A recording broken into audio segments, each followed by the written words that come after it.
Good morning. Welcome to Google I/O.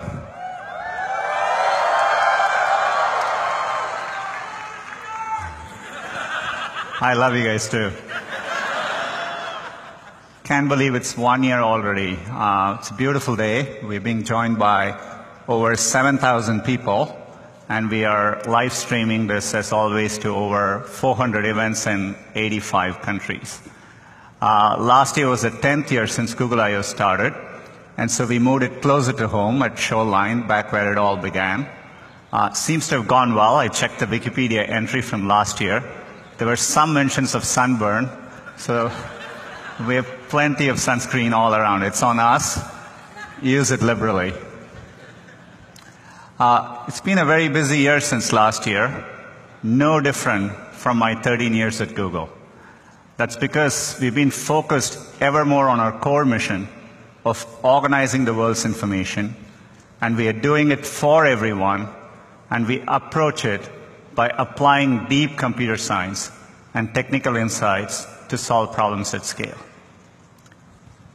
That approach has served us very, very well. This is what has allowed us to scale up 7 of our most important products and platforms to over 1 billion monthly active users each. And it's not just the scale at which these products are working. Users engage with them very heavily. YouTube not just has over 1 billion users, but every single day, users watch over 1 billion hours of videos on YouTube. Google Maps, every single day, users navigate over 1 billion kilometers with Google Maps. So the scale is inspiring to see, and there are other products approaching this scale. We launched Google Drive 5 years ago, and today it is over 800 million monthly active users. And every single week, there are over 3 billion objects uploaded to Google Drive. 2 years ago, at Google I/O, we launched Photos as a way to organize users' photos using machine learning. And today, we are over 500 million active users, and every single day, users upload 1.2 billion photos to Google. So the scale of these products are amazing, but they're all still working up their way towards Android, which I'm excited, as of this week, we crossed over 2 billion active devices of Android. As you can see, the robot is pretty happy too behind me. So it's a privilege to serve users at this scale. And this is all because of the growth of mobile and smartphones. But computing is evolving again. We spoke last year about this important shift in computing from a mobile-first to an AI-first approach. Mobile made us reimagine every product we were working on. We had to take into account that the user interaction model had fundamentally changed, with multi-touch, location, identity, payments, and so on. Similarly, in an AI-first world, we are rethinking all our products and applying machine learning and AI to solve user problems. And we are doing this across every one of our products. So today, if you use Google Search, we rank differently using machine learning. Or if you're using Google Maps, Street View automatically recognizes restaurant signs, street signs, using machine learning. Duo with video calling uses machine learning for low bandwidth situations. And Smart Reply in Allo last year had great reception. And so today, we are excited that we are rolling out Smart Reply to over 1 billion users of Gmail. It works really well.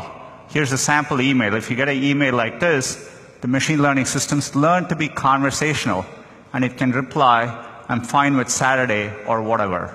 So it's really nice to see. Just like with every platform shift, how users interact with computing changes. Mobile brought multi-touch. We evolved beyond keyboard and mouse. Similarly, we now have voice and vision as two new important modalities for computing. Humans are interacting with computing in more natural and immersive ways. Let's start with voice. We've been using voice as an input across many of our products. That's because computers are getting much better at understanding speech.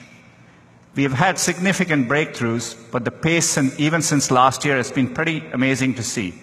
Our word error rate continues to improve, even in very noisy environments. This is why, if you speak to Google on your phone or Google Home, we can pick up your voice accurately, even in noisy environments.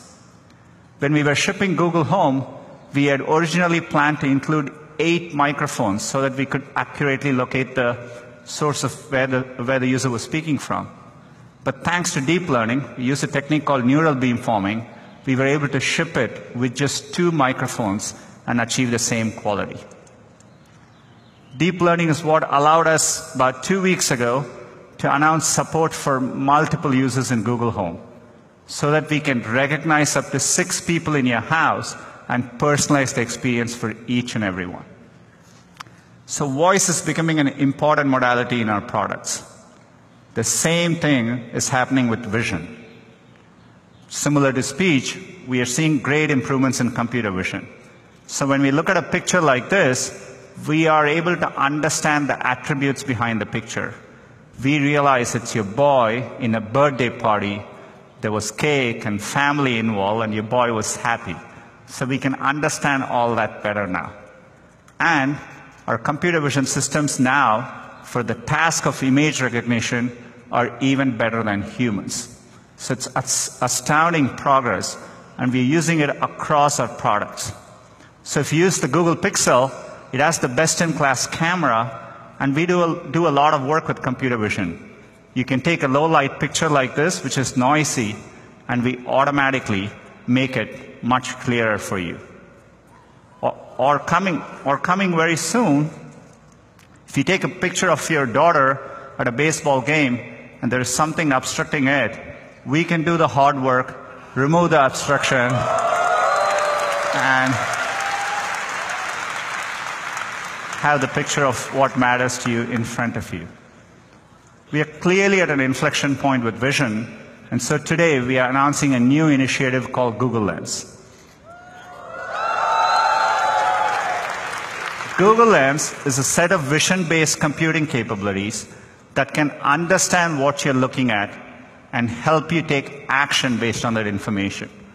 We'll ship it first in Google Assistant and Photos, and it'll come to other products. So how does it work?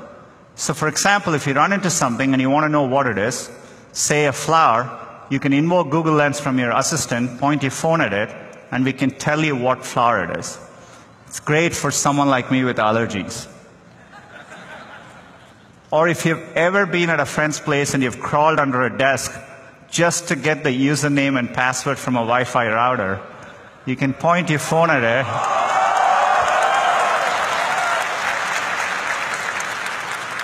and we can automatically do the hard work for you. Or if you're walking in a street downtown and you see a set of restaurants across you, you can point your phone because we know where you are and we have our knowledge graph and we know what you're looking at. We can give you the right information in a meaningful way. As you can see, we are beginning to understand images and videos.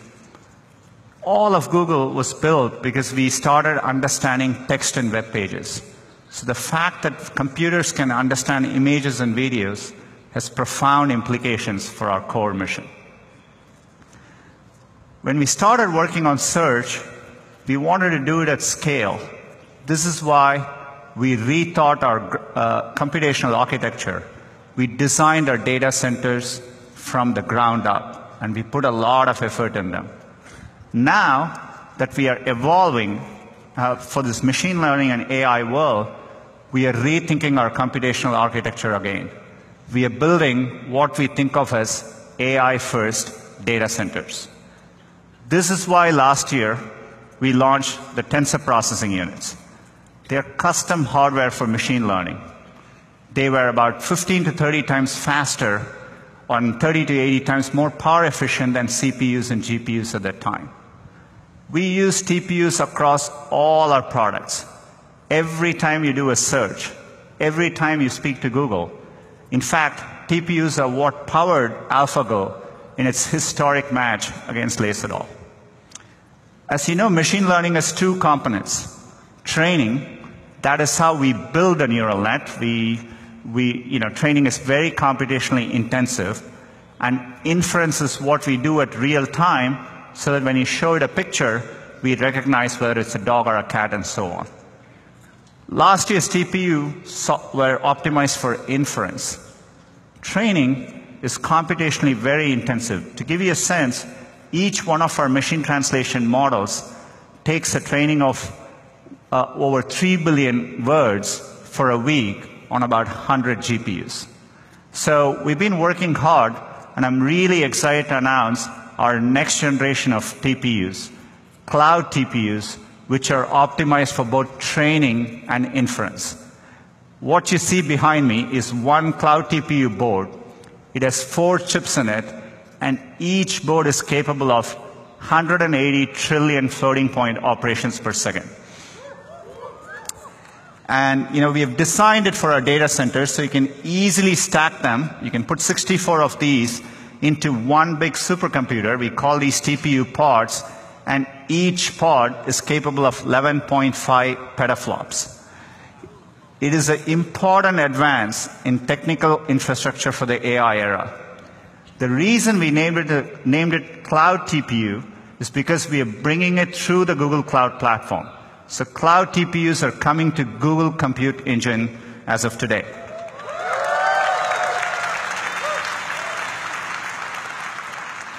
We want Google Cloud to be the best cloud for machine learning.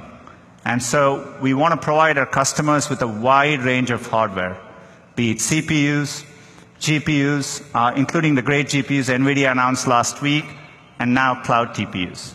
So this lays the foundation for significant progress.